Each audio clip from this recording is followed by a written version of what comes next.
Are your fibroids keeping you awake at night? What if poor sleep is making your pain, hormones, and symptoms even worse? If you have fibroids and you're struggling with sleep, this video is for you.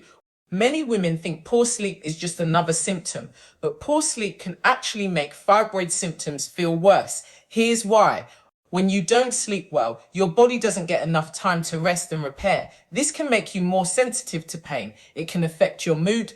It can leave you feeling tired, emotional, and overwhelmed, and it can make it harder for your body to keep hormones balanced. This can create a cycle: poor sleep, more pain, more stress, more hormone imbalance, then even worse sleep. The problem is that many women are never told this cycle exists. The good news, there are simple steps you can take to support better sleep.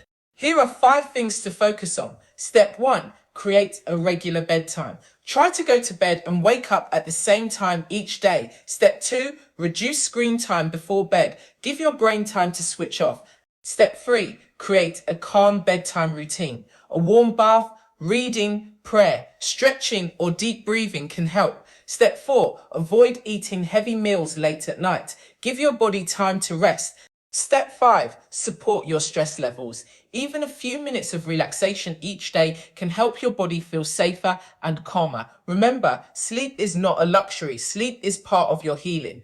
The better you sleep, the better your body can do its job. If this video helped you, hit the subscribe button and turn on notifications so you never miss a video.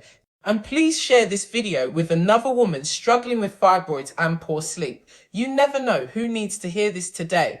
Leave a comment below and tell me, how many hours of sleep are you getting each night? I read every comment. See you in the next video.